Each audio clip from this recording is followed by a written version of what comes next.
वसुदेवसुतं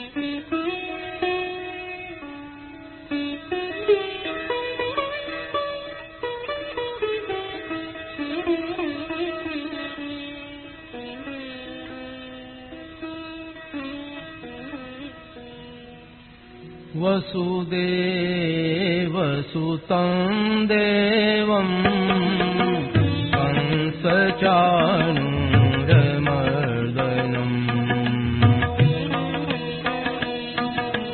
देवकी परमानन्दं कृष्णं वन्दे जगद्गुरुम्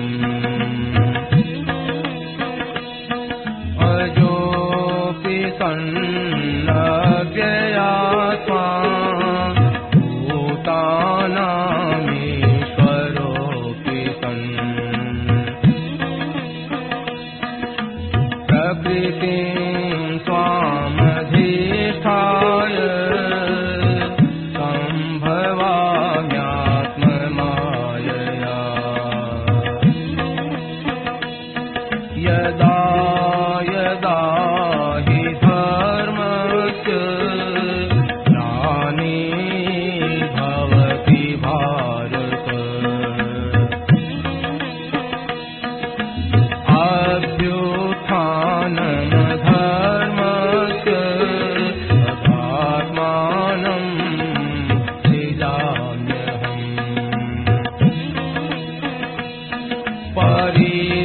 परित्राणाय साधूनां विनाशाय दुष्कृताम् धर्म संस्थापनार्थाय सम्भवामि युगे युगे जन्म कर्म च मे दिव्य एवं यो वेत्ति तत्त्वतः त्यक्त्वा देहं पुनर्जन्म नयति मामेति सोऽर्जुन वीतराग भय क्रोधा मन्मया मामुपाश्रिताः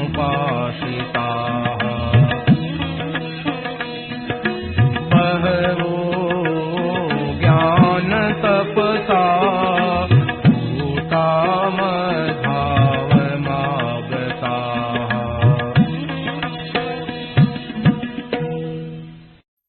जाताय तोत्रवेत्रैकपाणये ज्ञानमुद्राय कृष्णाय गीतामृतदुहे नमः।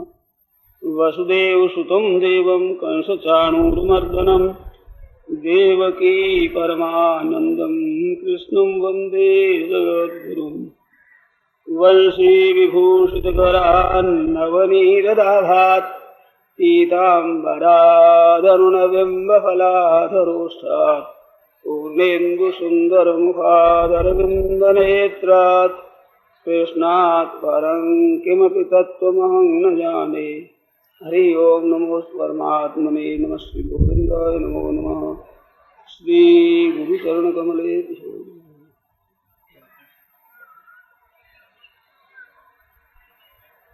ओम राम राम।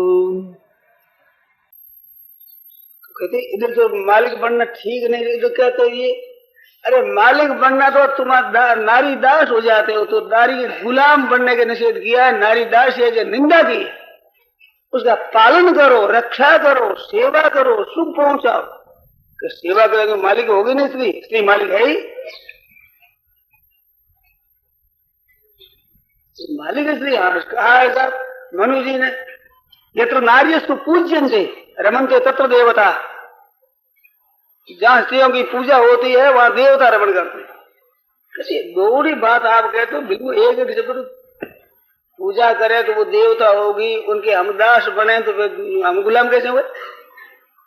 अरे गुलाम हुए तो पूजा कैसे करें? कैसे डरे तो? अरे गुलाम अपने इंद्रियों के, अपने सुख, अपने भोग के लिए जो गुलाम होते हैं उसकी महान निंदा है। और धर्म पालन करके उनका आदर करना है, ये आपकी प्रशंसा है। निंदा है तो आपकी भोग बुद्धि है, सुख बुद्धि है, स्वार्थ बुद्धि है, इसकी निंदा है। धर्म के पालन करने की थोड़ी निंदा है। स्त्री भाई अपने पिता को, माँ को, भाइयों को, भतीजों को, भौजाइयों को, कुटुंबियों को छोड़ करके एक आपके पीछे आई, जो अपरिचित आपके, एक आपके हाथ में हाथ दे दिया पिताजी ने, तो यहाँ आ गई। इतना त्याग करके आई, उसका पालन नहीं करो। दुख पाओ तो आप पाओ, उनको दुख नहीं होना चाहिए। किसी तरह रोटी का, कपड़े का, मकान का, किसी वस्तु का उसको दुख कभी नहीं होना चाहिए। अगर उसको सुख नहीं पहुंचा सकते तो ब्याह मत करो, ऐसे ही रहो। ब्याह कर लेने पर आप पर स्त्री का अधिकार होता है, आपकी स्वतंत्रता नहीं है। ऐसे स्त्री भी ब्याह होने पर स्वतंत्र है, आप स्वतंत्र नहीं है। दोनों एक एक बचनों से बंधे हुए हो, एक एक के पराधीन हो, दोनों मिलकर के एक ग्रस्त होते हो। इस वास्ते किसी का त्याग कभी नहीं करना चाहिए। अब कहते वो क्या करे जिसका त्याग कर दिया, वो क्या क्या करे। वो सती साध्वी पतिव्रता आया है अमरकोश में, तो सती साध्वी पतिव्रता, पतिव्रता सती होती है, साध्वी होती है। मर जाने के बाद सती हो जाती है, और रहती है तो साध्वी रहती है, साधु धर्म पालन करती। विधवा स्त्री है और जो संत है, इनका एक धर्म बताया, त्याग। ये साधु बनते हैं बड़े वैराग्य से, त्याग से साधु बनते हैं। उनकी अपेक्षा विधवा है वो ऊंची साधु है। क्यों? गृहस्थ तो साधु बनते हैं, पुरुष वो तो अपनी मर्जी से बनते हैं, और विधवा हुई है वो भगवान की मर्जी से साधु बनी है। एक दवाई अपने मन घन लगाए और एक अच्छे वैद्य के हाथ से अपना जो कुछ पथ्य सेवन करे तो श्रेष्ठ तो उसके देख रेख में करता, वो ठीक होता है। ऐसे भगवान का दिया हुआ साधुपन है वो, जो वेद भी दिया। अथवा पति ने छोड़ दिया तो पति ने तो अनर्थ किया, महान पाप किया, उसके लिए तो आप साथ प्राप्त हुआ है, वो चाहती नहीं थी। तो उसको अपना साध्वी बना रखना चाहिए, त्याग वैराग्य से रहे, भजन स्मरण करे, सादगी से अपना जीवन बितावे, शास्त्र में तो पीर में कहीं रहे, सेवा करे, शक्ति हो जितनी सेवा करे, सब तरह से उसकी रक्षा करे। इसलिए अपना जीवन बिताना चाहिए। सत्शास्त्रों का स्वाध्याय करे, सत्संग करे, और कुटुंब वालों को चाहिए कि सत्संग में ले जाओ, इनको साथ में जाओ। विधवा हो जाए तो उनको भी अपने साथ में ले जाओ। इधर माँ है, भौजाइया है, वो तो वो साथ में ले जाओ। उधर सासू है, ननद है, जेठानी जेठानी, वे उनको ले जाओ सत्संग में, उसकी रक्षा करो। इस तरह से इनकी रक्षा करना चाहिए। बहनों माताओं को उच्छृंखलता नहीं करना।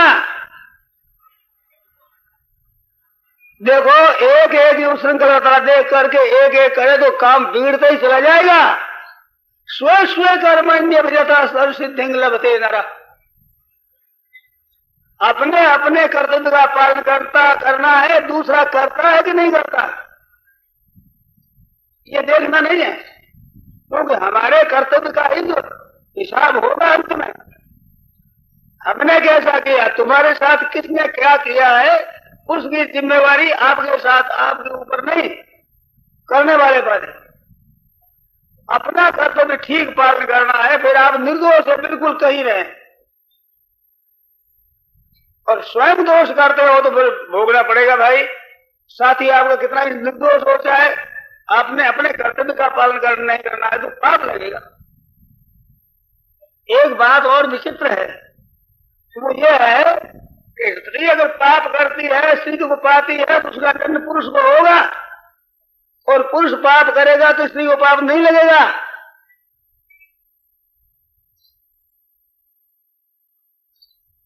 ध्यान दिया नहीं, उल्टी बात।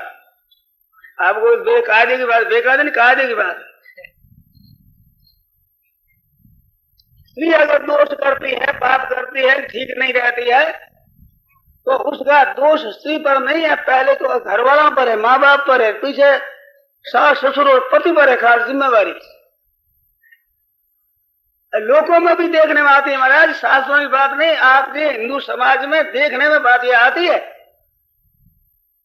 जो बहू आई और काम करना ठीक नहीं जानती तो क्या कहते हैं, माँ रांड सिखाई हो नहीं। माँ रांड को माँ रांड, काम तो छोरी नहीं करती, गाल मिले माँ को। इससे अर्थ क्या हुआ? ये जो आज है ना शूद्र गवार ढोल गवार शूद्र पशु नारी सकल ताड़ना के अधिकारी जो लिखा है, लोग कहते हैं रामायण ने बड़ा अन्याय किया। हम कहां कहां रोवे, क्या कहें, किसको समझावें? आज शिक्षा ऐसी हो रही, स्त्रियों के कॉलेज में गया जिसमें स्त्रियां नारा लगाती हम सती साध्वी, हमें पतिव्रता, हम सीता नहीं बनेगी तो व्यभिचारिणी बनोगी, कैसे बनोगी? सोचो नारा लगाती है। डूब की साफ लुटिया, भारतवर्ष की चीज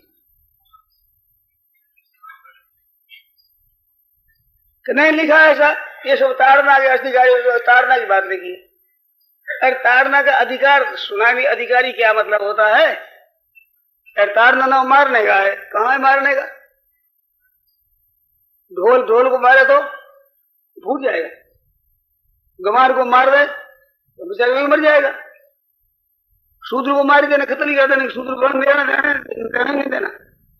ऐसे स्त्री को कत्ल कर दो अथवा मारो पीटो। स्त्री पर हाथ उठाने का बड़ा भारी पाप बताया। भीष्म जी महाराज इतना जोर से युद्ध करते थे जिसके सामने कोई भी टिक नहीं सकता था। उपमा दी गई जैसे आग जलती और रात्रि में पतंगे आकर के पड़ते हैं तो जो आग में पड़ गया पीछे लौट कर नहीं जाता, ऐसे भीष्म जी के सामने जो योद्धा आ गया फिर बचा नहीं, वो तो खत्म हो ही गया। और दुर्योधन ने कहा कि महाराज आप पांडवों का पक्षपात रखते हैं, ठीक खुलकर युद्ध नहीं करते हैं। भीष्म जी कमर कस के बांध कहता है कि 10,000 योद्धाओं के मारे बिना कमर नहीं खोलूंगा। 10,000 योद्धाओं को मार देना। अच्छे जवान जिसको कहा दिया जाए, इस खेत में 10,000 ढोल में ढेले पड़े हैं ना, 10,000 ढेले फोड़ जाओ, मुश्किल हो जाए। मेरे 10,000 ढेला फोड़े जाने तो ढेले थोड़े ही सामने, इतना घमासान शुद्ध करते थे। युधिष्ठिर घबरा गया, तो महाराज ने प्रलय कर रखा है, दुनिया का खात्मा कर देंगे तो सब सेना का। भगवान ने कहा कि मैं युद्ध करूं? नहीं महाराज आपको नहीं कहता होगा। और ये कैसे होगा, कैसे मरेंगे? अर्जुन मार देगा, कल मार देगा। युधिष्ठिर वो गया फिर भीष्म जी महाराज के पास। जब युद्ध आरंभ हुआ है गीता से ही पहले, मानो गीता के बाद, गीता का अध्याय पूरा हो जाता है, इसके बाद 43वां अध्याय में युधिष्ठिर गया है, भीष्म जी महाराज से पूछा तो जाकर प्रणाम किया। तो प्रणाम करने पर भीष्म जी ने आशीष दिया, आशीर्वाद, जयम और आप जय प्राप्त करो बेटा, तेरी जय हो। ऐसे विजय। तब कहा दादाजी आप कह रहे थे वो विजय कैसे होगी मेरी? तो देख युद्ध तो मैं इधर रहकर करूंगा और तेरे चाहे सो प्रदान मांग ले, तो मेरे को मांगेगा आप हमारे पक्ष में, हम पक्ष में नहीं आएंगे। और वरदान चाहे सो मांग ले। बड़ा संकोच में भागो, बोलो क्या चाहते? बड़े संकोच साथ का दादाजी मरोगे कैसे हैं ये बताओ। तो तेरे को मौत बताऊंगा, अभी मेरे मरने का विचार नहीं है। तेरा वरदान मेरे में धरोहर रूप से रहा, ये बताऊंगा, पीछे पूछना।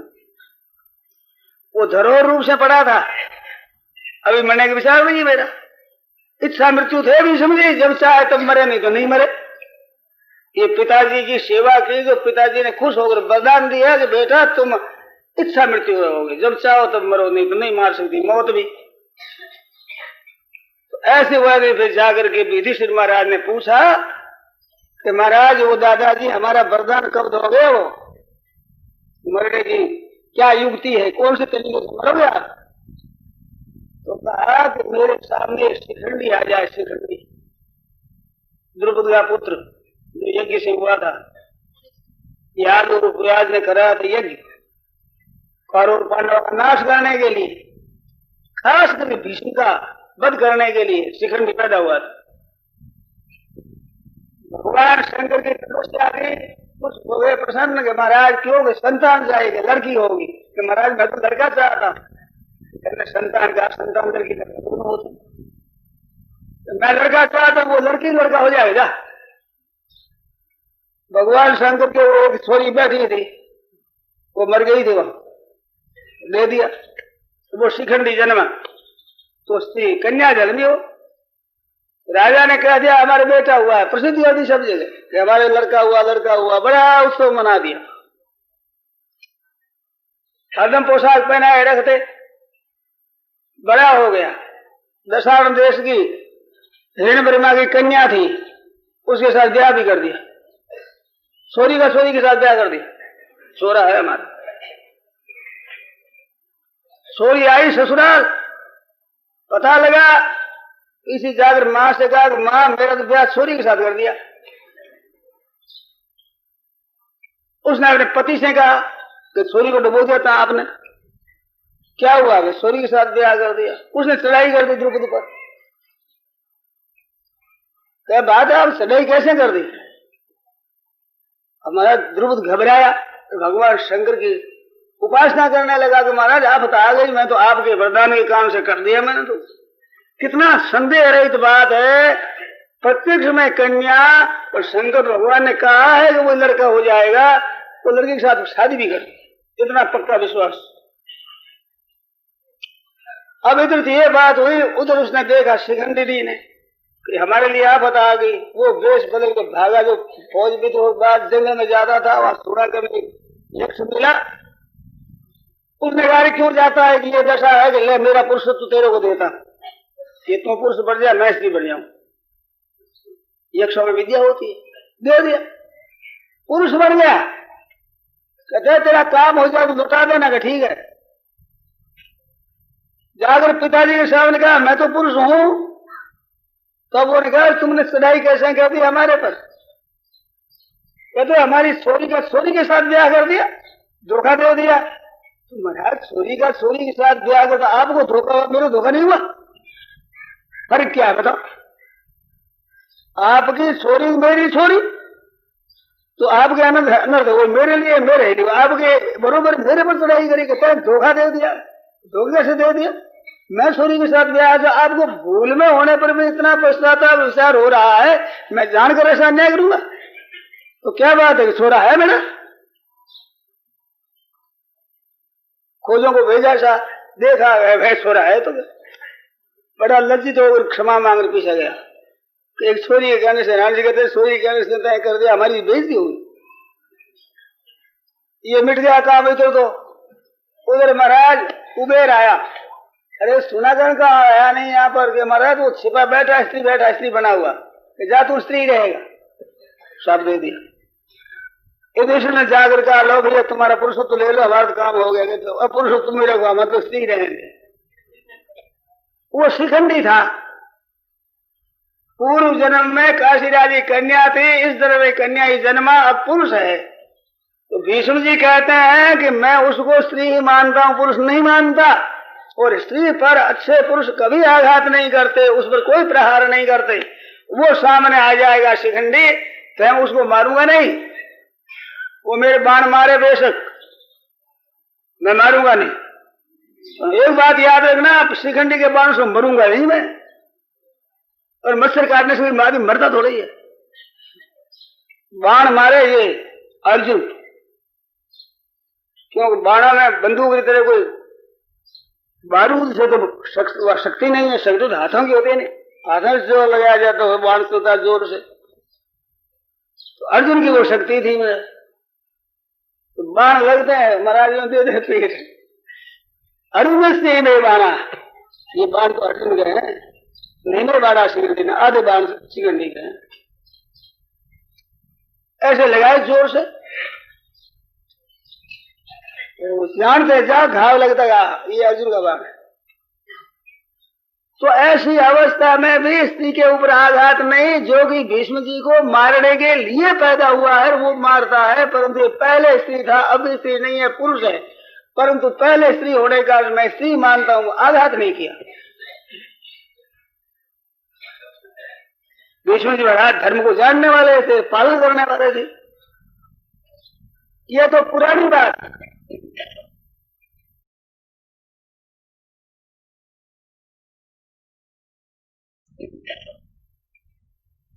अभी इस जमाने की बात एक बताएं। जोधपुर दरबार थे, तो वो दरबार शिकार में गए, तो यहाँ महाराज साधु सिंह जी महाराज दरबार थे, ये भी साथ में गए, दोनों साथ में थे। झाड़ामा ठाकुर विजय सिंह जी साथ में थे, उनके एडीसी थे, वो खुद कह रहे थे बीती घटना। तो दोनों गए थे, जंगल में सिंगड़ी थी, उनके सिंगड़ी के गोली लगा दी साधु सिंह जी, पिछले पैर में तो गोली लगाई। तो दो बोले हीरा ये क्या कहे, मादा है, मादा सिंगड़ी है, मादा की गोली लगा दी। वो आई महाराज ऊपर, वो विजय सिंह जी कहते थे एकदम महाराज वो आई, वो हाँ ऐसे किया था, हमारे छूक से भर दिया हमारे को। पर जोधपुर दरबार थे, उन्होंने फिर किर सामने करे ये भैया और घोड़े को चला दिया, वो पैर पैसा हो गए, वहां गिर गई और ये चल दी। मादा है, स्त्री जाति कैसे प्रहार करे, वो खा जा तो खा जा, ये मर्यादा हमारे धर्म की, ये तो आजकल की बात है। विचार करो, तो स्त्री पर आघात करना, तो मारपीट करना निषेध है, तो फिर ताड़ने के अधिकारी कैसे कहा? अरे ताड़ना नाम मारने का नहीं है, लाल ये 5 वर्षाणी 10 वर्षाणी ताड़िए, 5 वर्ष से 10 वर्ष 15 वर्ष को मारे छोड़े, ये अर्थ है इसका। लाल ने बहू को दोषा, ताड़ ने बहू को बुरा, पुत्र शिक्षित है, ताड़िए तुम्हें तो लालिए, ताड़ना करे, लालन नहीं करे। चेला होता है, बेटा मारे मारे, यह होता है। शिक्षा है, शिक्षित करना, सुशिक्षित करना, ढोल को अच्छी तरह से बजा रहे, ढोल ठीक बजता है कि नहीं, तबला ढोल की ठीक सुर में बजते हैं नहीं, पखावा जाती, अगर नहीं बजते हैं तो बजाने वाला का दोष है, उसका दोष नहीं है, ना ढोल का दोष होता है, ना तबलों का दोष होता है, ना पखावज का दोष किसका है, बजाने वाले का। तो ठीक सुर मिलाता है नहीं, बजाता है ऐसे ही, उसको ठीक स्वर पर लाना अच्छी तरह से सिखा दे ढोल। ऐसे गवार है जो शिक्षा नहीं मिले, गवार रहेगा साहब ही, वो तो शिक्षा का अधिकारी है, तारण का अधिकारी का मतलब इनमें जो दोष आता है वो शिक्षक का है, इसमें नहीं है, इसका नहीं है। ऐसे पशु घोड़ा ठीक नहीं चलता है तो घोड़े को तो शिक्षित किया है, उसका दोष है। बैल और गाड़ी में ठीक नहीं चलता है तो शिक्षित करने वाले का दोष है, इसका दोष किया तो पशु है। ऐसे स्थिति में दोष है तो माँ बाप का है अथवा सास ससुर पति का, इनका दोष है, वो क्या करे। ये तारण का अधिकारी मान शिक्षा के अधिकारी है, इसका अर्थ हुआ निर्दोष। दोष सब है उनका देने वाला, शिक्षा देने वालों का। वक्तुरेव तज्जाड्यम श्रोता यत्न बुध्यते, जहां श्रोता को ज्ञान नहीं होता है वो वक्ता की जड़ता है, कहने वाले की मूर्खता। श्रोतापन नहीं, श्रोता मूर्ख है। अरे मूर्ख तब आगे बैठे दोनों कान सामने करे और क्या करे, तो अपने काम पालन करे। आप ठीक तरह बताते नहीं, समझाते नहीं, और दोष है सुनने वाले अच्छे नहीं, तो आप कैसे अच्छे हो गए बिना समझाए। इस वास्ते दोष इनका है, स्त्री का दोष नहीं है। स्त्री सुशिक्षित होती है, माता पिता बड़े भाई इधर ये है, उधर सास ससुर देवर जेठ और पति, इनको चाहिए कि इसको सुशिक्षित बनावे, अच्छी तरह इनकी रक्षा करे, विशेष करके। इस वास्ते मनमोहन जी ने आया है कुमार अवस्था में पिता रक्षा करे, यौवन अवस्था में पति रक्षा करे, और वृद्धावस्था में पुत्र रक्षा करे। पुत्र के लिए मां का दर्जा पिता से 100 गुना अधिक, कहीं 10 गुना अधिक बताया। परंतु बात बड़ा स्त्री के लिए कि बाहर जाने वाला और पति ना हो तो बड़ा लड़का है उसकी सलाह करके बाहर जाना चाहिए, लड़के की बात माननी चाहिए। और लड़के के लिए सब कुटुंब में जितने बड़े पिता आदि वो सबसे बड़ी माँ, और माँ हुक्म माने बेटे दोनों बात नहीं मानो न शासन के मारा नहीं, वो स्वतंत्रता से नहीं होगा, स्वतंत्रता ही बिगड़े नारी बिगड़ जाती। तो क्यों बिगड़ जाती? इस बड़ी संदेह बात खराब है, खराब नहीं, इनका अंतःकरण निर्बल होता है। इस बात हर एक फुसला सकता है, हर एक ठग सकता है, हर एक ताड़ना कर सकता है। ये सह नहीं सकती ताड़ना, वो ताड़ना का रो देगी एकदम, पुरुष नहीं रोगे जल्दी। अंतःकरण कोमल होता है, भगवान ने कोमल अंतःकरण दिया है। क्यों दिया है? कि भाई बहन हम जितने बैठे हैं सबका पालन माँ ने किया है, माँ ने फिर बाप ने किया है। माँ का ऐसा हृदय है कोमल, वो कितना ही करते सब से बहन को बुलाते तो उसी नानी के पास भेज देते। क्यों जी? आप पालन करो, कैसी का लड़का आपका लड़का नहीं है क्या? पर सह नहीं सकते महाराज आप, मां सब सह लेती। बहन पालन कर लेती, भजीजे का बहन, दो ही तरह पालन कर ली नानी,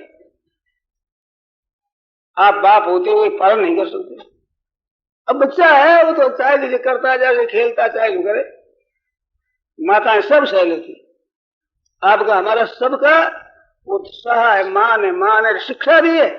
और सबसे बड़ी माँ, बोलना वो सिखाती है, चलना वो सिखाती है, खाना वो सिखाती है, कपड़े वो धोती है, धोबी का काम करती है, नाई का काम करती है, दाई का काम करती है, मेहतर का काम करती है, टट्टी उठाकर फेंक दी। छोटे से छोटा और बड़े से बड़ा कौन सा काम जो माँ नहीं करती? शिक्षा भी माँ ही देती। और माँ के इस शिक्षित किए हुए बड़े संत और महात्मा हुए, जितने आप संत महात्मा देखो प्राय माँ ठीक मिलेगी आपको। माँ पर पूत, पिता पर घोड़ा, और बहुत नहीं तो थोड़ा थोड़ा होता ही है। माँ का अर्थ विशेष आता है बालक पर। जितने अच्छे सूरवीर हुए हैं, संत हुए हैं, महात्मा हुए हैं, नेता हुए हैं, उनको देखो आप जीवनियां देखो, माता ने शिक्षा दी। गांधी जी ने लिखा कि माँ ने मेरे को 4 बातें कही थी, विलायत गया जब। माँ की शिक्षा से श्रेष्ठ पुरुष बने, तो शिक्षा देने वाली है माँ, सब तरह से रक्षा करने वाली है, इससे सबसे श्रेष्ठ माना गया। परंतु स्वतंत्रता से घूमने में निषेध किया गया है, क्योंकि उनका अंतःकरण पालन करने वाला है। अरे भाई, पतिव्रता का लक्षण आया, वहां पर भोज्येषु माता, भोजन कराते समय पतिव्रता स्त्री होती है माँ की तरह। बताओ, माँ की तरह का अर्थ क्या? माँ के मन में थोड़ा बहुत थोड़ा सा और ले ले, बस और थोड़ा जीव ले, ये किस तरह से ले, ये धुन होती है माताओं की। पति को, पुत्र को, सबको भोजन कराती है, गृह लक्ष्मी है। कहा था द्रौपदी सबसे बाद में भोजन करती थी, ये कहना माताओं में। अरे त्याग कर दे, उसका दोष मत दे। पति भी छोड़ दिया कोई प्रकार, आप मत देखो। वो अन्याय करता था, आपने भरेगा, भोगेगा। आप तो साध्वी बनी रहो, साध्वी संत बनी हुई हो। जैसे साधु बिल्कुल त्याग करके अपने भोगों को संग्रह से फंस करके त्यागपूर्ण जीवन बिताते हैं, ऐसे बिताते हैं। उनको चाहिए अपना त्यागपूर्ण जीवन बितावे, तपस्वी जीवन हो, पवित्र निर्मल जीवन, इस तरह से बहनों को रहना चाहिए। अब ये बात आई कि बिना कामना के प्रवृत्ति कैसे होगी। प्रश्न है कि निष्काम निष्काम निष्काम कहते हो, पीछे ही पड़ गए, तो कामना नहीं हो तो कार्य में प्रवृत्ति कैसे होगी? देखो एक बात बताओ, एक कामना होती है, एक उद्देश्य होता है, ये 2 चीज होती है। निष्काम कर्म करने वाला कामना से रहित होता है, उद्देश्यहीन होता है, ये बात नहीं। उद्देश्यहीन क्रिया तो होती है पागल की। पागल भी तो क्रिया करता है, दौड़ता है, भागता है, मेहनत करता है, पसीना आ जाता है, खून आ जाता है, कहीं चक्कर लग जाती है, तो मेहनत तो करता है पागल भी। अब कामना क्या है उसको बताओ? तो कामना रहित क्रिया तो पागल की होती है। कामना का त्याग करने वाला पागल थोड़ा ही होता है। तो क्या होता है? उद्देश्य होता है। उद्देश्य उद्देश्य में कामना में क्या फर्क? उद्देश्य होता है परमात्मा की प्राप्ति, तत्व ज्ञान, जीवन मुक्ति, सबकी सेवा, ये उद्देश्य होता है। तो उद्देश्य क्या है? उसके धन की इच्छा है, धन की कामना है, उसके भगवान की कामना है। तो भगवान ऊंचे है तो वो तो बेचारा कौड़ियों की कामना करता है, रत्नों की कामना करता है, फिर भी काम कैसे होगा? ये तो और ऊंचा कामना कर रहे, बड़ी कामना करता है। कामना नहीं है ये क्यों? अरे परमात्मा तत्व तो है, मौजूद है, हमारे करने से पैदा नहीं होगा। उसकी प्राप्ति का उद्देश्य होता है, लक्ष्य होता है। और कामना करता है पूरी जिंदगी में हमारा धन हो जाए, मेरे अन्न हो जाए, मेरे को भोग मिले, मेरी मान हो जाए, मेरी बढ़ाई हो जाए, मेरे को आराम मिले। ये इच्छा तो अप्राप्त की इच्छा है। और परमात्मा तत्व तो नित्य प्राप्त है, उसकी इच्छा, ये इच्छा कामना नहीं है, ये उद्देश्य है। नित्य शुद्ध तत्व को प्राप्त करने की इच्छा है, वो उद्देश्य होता है। वो उद्देश्य पहले बना है, पीछे मनुष्य मिला है। इस बात को लोग करें तो कैसे प्रवृत्ति होगी? भगवान की प्राप्ति के लिए प्रवृत्ति होगी। नाशवान धन के लिए तो प्रवृत्ति हो सकती है, और अविनाशी तत्व के लिए प्रवृत्ति नहीं हो सकती। बढ़िया प्रवृत्ति होगी और तत्व की प्राप्ति होगी न्याय युक्त काम करने से। तो व्यवहार भी बड़ा शुद्ध होगा, निर्मल होगा, उसका व्यवहार भी बड़ा अच्छा होगा, काम भी बढ़िया होगा और परमात्मा प्राप्ति होगी। और कामना में फंसकर करोगे तो व्यवहार भी अच्छा नहीं होगा, लोग ना होगा तो अन्याय होंगे, और अगर काम बिगड़ेगा, ये उद्देश्य नहीं है आपका। इस वास्ते लोग परलोक दोनों सुधरने के लिए निष्काम कर्म की बात कही।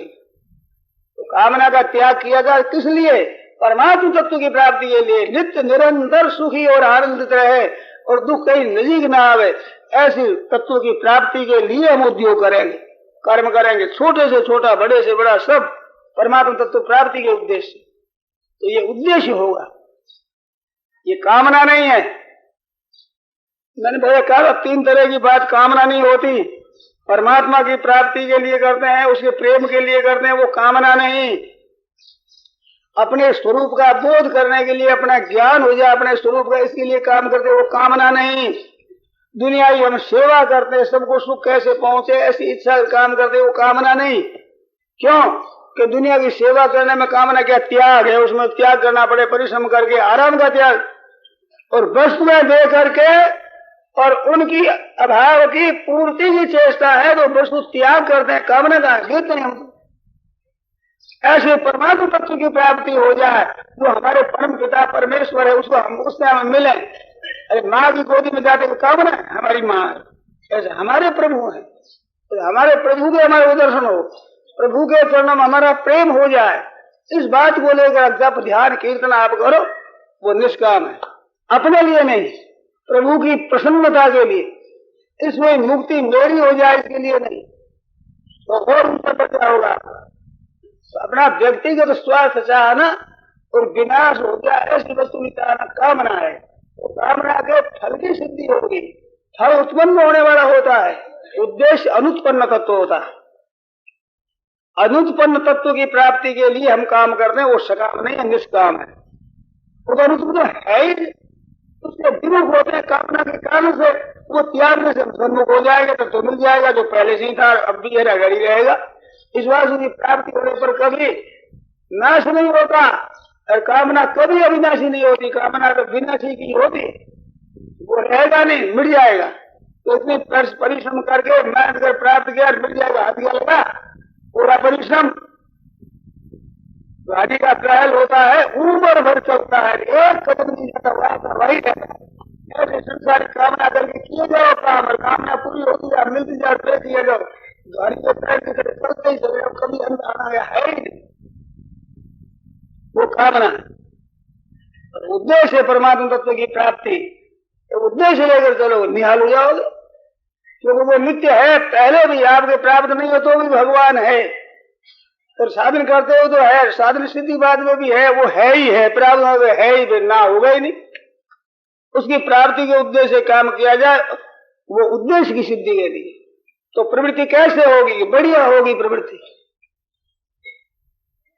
घर में लोग करते इसकी अपेक्षा सेवा समिति में जा करते हैं, खट करके दिन भर लड़के काम करते। जवान जवान छोकरे दिन भर सुबह जल्दी उठते हैं, जैसे लेकर मेला आदि में देखो, शाम को रात्रि हो जाए तब तक खटते परिश्रम करते। उसमें भी कामना रहती है, मेरी बढ़ाई हो जाए, मेरी प्रशंसा हो जाए, सर्टिफिकेट वाह वाह कह दे। इसमें वो नष्ट कर देते हैं कामना करके अपने कर्तव्य कर्म को करते हुए भी उसका फल असली जो तत्व की प्राप्ति वो नहीं करते। तो फले से तो निबद्ध थे। फल की कामना न करके केवल दूसरों का हित कैसे हो, उपकार कैसे हो, इस बात को लेकर करें। अगर आप कहते हो कि कामना बिना ये भी तो कामना ही है, तो भाई आप अगर कामना मानते हो मुक्ति भी, ध्यान देकर सुनना, अब मुक्ति की कामना मानते हो तो आपकी मुक्ति नहीं हुई, इस वास्ते आप मुक्ति में काम करते हो। पर जिनको परमात्मा तत्व की प्राप्ति हो गई वे क्यों करते हैं?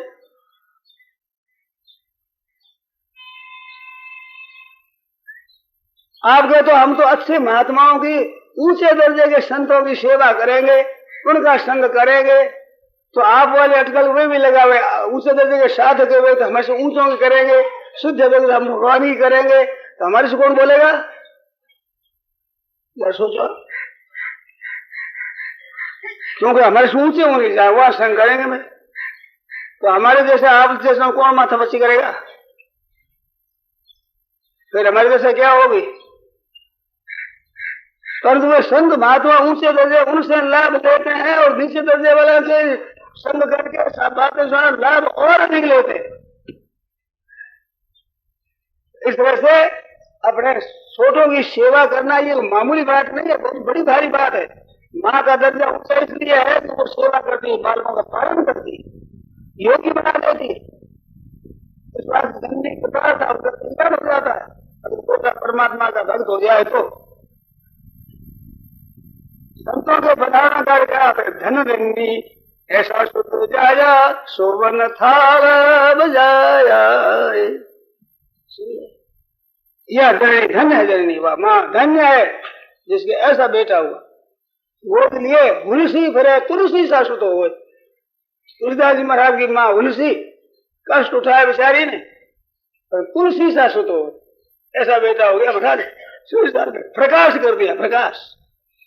धन्य उसकी माँ को ऐसे पुत्र पैदा किया, कष्ट उठाया, तिरस्कार हुआ, अपमान हुआ।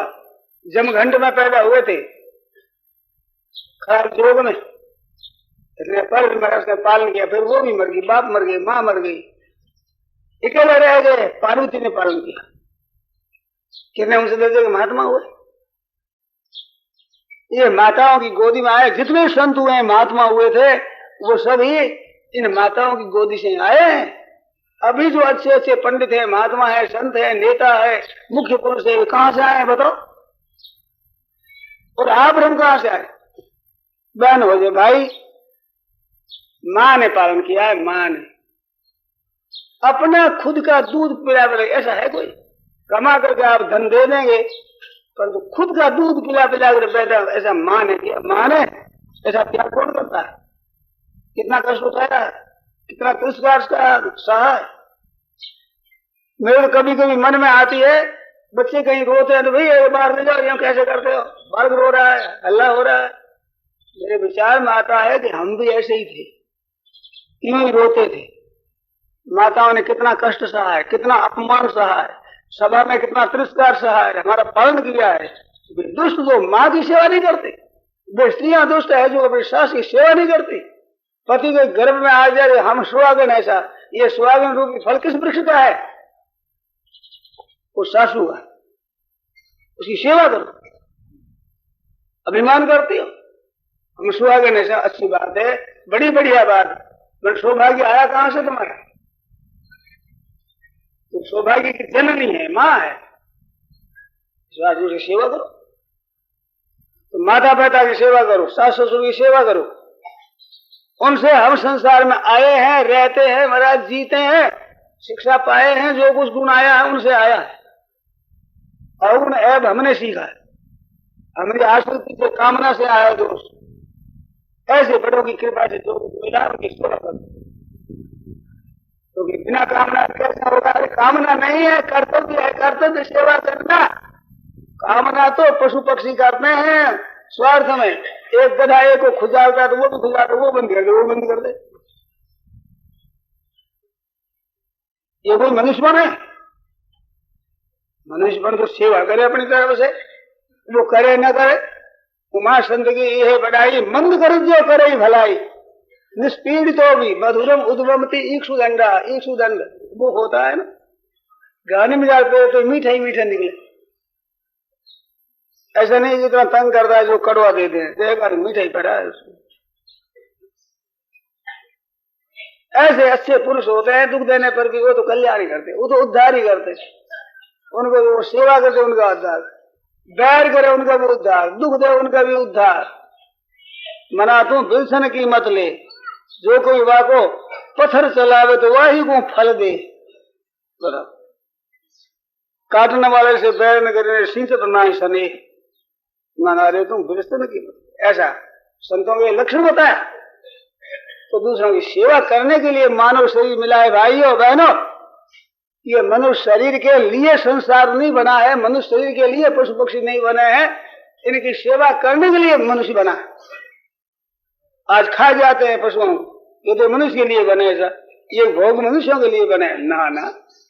आपके लिए त्याग, सेवा करने के लिए आप में बुद्धि दी गई है, तो बुद्धि से ऐसा थोड़ा ही है कि उनका नाश करें, बुद्धि से उनकी सेवा करो। आपके पास जो सामग्री मिली है वो सेवा के लिए। इस बात से कहते कामना का त्याग करें तो प्रवृत्ति कैसे होगी? प्रवृत्ति उनके उद्धार के लिए, उनके सुधार के लिए, उनकी सेवा के लिए, हमारे उद्देश्य सिद्धि के लिए। कामना ही बस लक्ष्य होता है और लक्ष्य होता ही नहीं। रात दिन कामना में फंसे, वे समझते ही नहीं, वे समझते कामना को छोड़ देते हो गई कैसे, पत्थर बढ़ जाए, कामना को नहीं तो पत्थर बढ़ जाए, जड़ हो जाए। कैसे काम करेगा, दुनिया के हित नहीं करेगा, कल्याण अपना हो जाए तो ऐसे संत महात्मा की निकटता नहीं कहते। दोष करता है वैसे दूसरे लोग करते हैं, वो शिक्षा देता है उसे लोग करते हैं।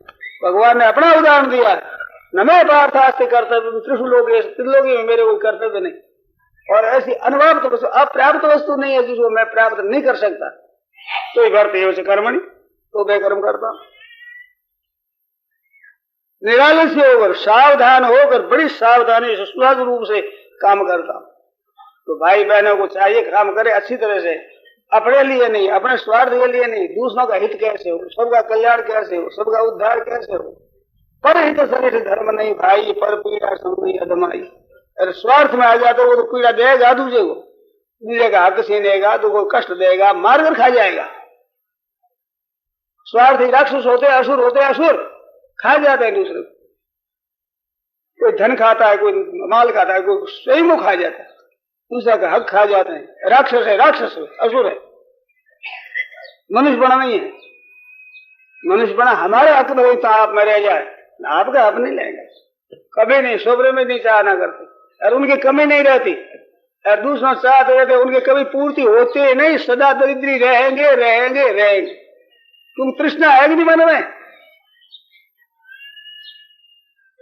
ओवा दरिद्रो ही विशाल तृष्णा, श्रीमांस्त को यस्य समस्त तोष। उसकी तृष्णा कभी दूर नहीं होगी, तो उसका दरिद्रता मिटेगी नहीं। ये पराया है कि लेता है, खाता है, खिलाना चाहता है, महान दुष्टता है।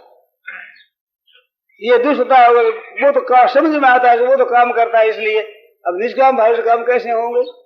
हाँ, निष्काम भाव से असुरपना नहीं होगा, राक्षसपना नहीं होगा। राक्षसी आसुरी चाहिए, प्रकृति मोहिनी श्रिता। राक्षसी आसुरी मोहिनी प्रकृति नहीं होगी उनकी, वे असुर नहीं होंगे।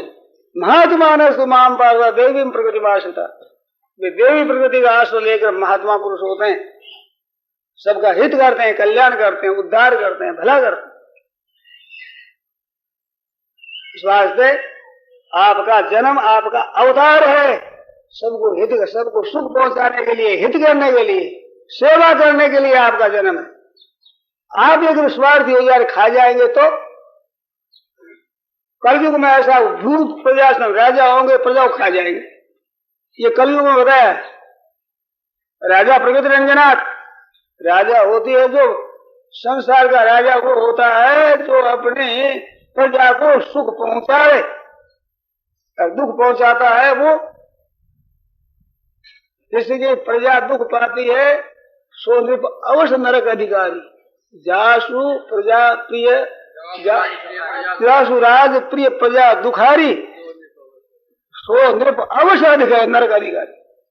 जिसकी प्रजा दुख पाती है वो अवश्य नरकों में जाता है राजा। ये तो आप पाप करते हो तुम जाता है, वो दुख पाती है प्रजा और नरकों में जाता है राजा। बड़ा बड़ा है कि अरे बड़ा बड़ा तेल में तली जाए, बड़ा बड़ा तो उस बात से बड़े को दुख पाना पड़ेगा, चाहे साधु बन जाओ चाहे गृहस्थ बन जाओ।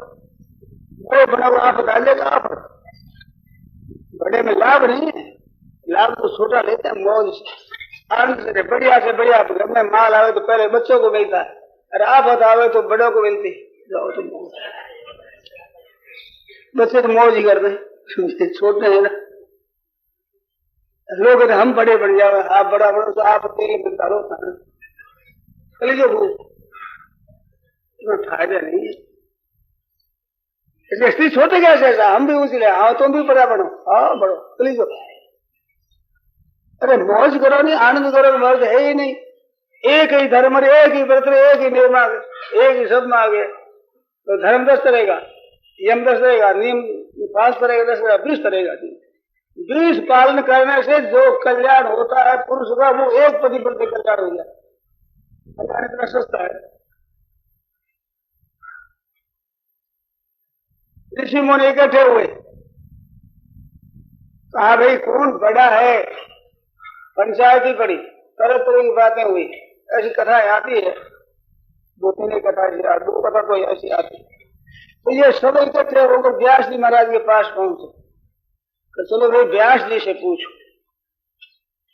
सब महाराज महान ग्रंथ रचे व्यास जी महाराज, वेदों का व्यास कर दिया, 4 कर दिए। इस वास्ते वेद व्यास वहां जाकर बैठ कर महाराज स्नान कर रहे थे गंगा जी में, व्यास आश्रम में। वृक्ष नीचे बैठ गए, तो तुम बैठो मैं स्नान कर लूं। स्नान करते हो कलयुग तुम धन हो, कलयुग तुम धन्य हो, कलयुग तुम धन्य हो, और शूद्रो तुम धन्य हो, शूद्रो तुम धन्य हो, शूद्रो तुम धन्य हो, और स्त्रियां तुम धन्य हो, स्त्रियां तुम धन्य हो। तुम ऐसे कहा व्यास जी ने स्नान करते हुए। जहाँ भगवान का नाम लेते हैं, उच्चारण करते हैं, स्नान करते हुए भगवान का नाम लेना चाहिए, क्योंकि अंत में स्नान कराए तो भगवान लेने की आदत तो बेटा पार। बाहर आए तो पूछा कि महाराज हम एक बात को लेकर आए थे, हम तो नई शंका एक और हो गई। कलयुग तो सबसे नीचा, शूद्र नीचा वर्ण, और स्त्रियों को ऐसी बताइए, आप इनकी महिमा करते हो। तो भाई महिमा तो उसकी है कि कलयुग में सुगमता से कल्याण हो जाए, शूद्रों का कल्याण सुगमता से हो जाए, स्त्रियों का कल्याण सुगमता से हो जाए, और जिससे लाभ ज्यादा हो वही बड़ा। तो उसकी नफा पिछानी है, भले बुरे क्या काम। प्रेत से हनुमत मिले, हनुमत से ती राम। नफा किसमें है? नफा तो कलयुग में है। सतयुग त्रेता द्वापर आदि के बीच में वर्षों लग जाए कल्याण, वो महाराज महीनों में हो जाए कल्याण, वही पक्षों में और वही दिनों में, वही घंटाओं में हो जाए कल्याण कलयुग में। इस वास्ते वो बढ़िया। और शूद्रों के स्त्रियों के लिए सीधी बात है, सेवा करो अपनी बस। पुरुषों के लिए जाओ ब्रह्मचर्य आश्रम में रहो और गुरु जी की सेवा करो, ऐसे करो। मनुष्य का स्त्रियों के लिए पति कुल में जाना यही गुरुकुल है, और रसोई बनाना ही अग्निहोत्र है। वाह वाह, मौज होगी, क्या जोर पड़े सर। और आप अग्निहोत्र करके जिम्मा किसको आप स्वाहा कर दिया बस। एक पति पुत्र सास ससुर एक छोटा बड़ा सबको भोजन करा दिए। अन्नपूर्णा है घर में, सबको दे, सबको खिला। घर से बाहर से आते हैं, चाहे सास हो ससुर हो, चाहे जेठ हो, कोई हो, चाहे पति हो, चाहे पुत्र भी काम करना आता है, तो अंत में आकर माँ का सहारा लेते, ससुर अपने बहू का सहारा लेते। वो नहीं लाओ भाई अब तो थक गया आज, गर्म कर पानी दे देंगे हमारा चरण धोल। ये माताओं में है सेवा करने की बात पैदा होती, पुरुषों को पैदा नहीं होती। कोई साधु बैठा आराम न करता है, भाई थे 10, 15, 20 निकल जाओ, पार नहीं आए, बहन जाते बाबा जी खाओ, भूख लगी है, रोटी ले, ये देगी जाकर माँ ठहरी तो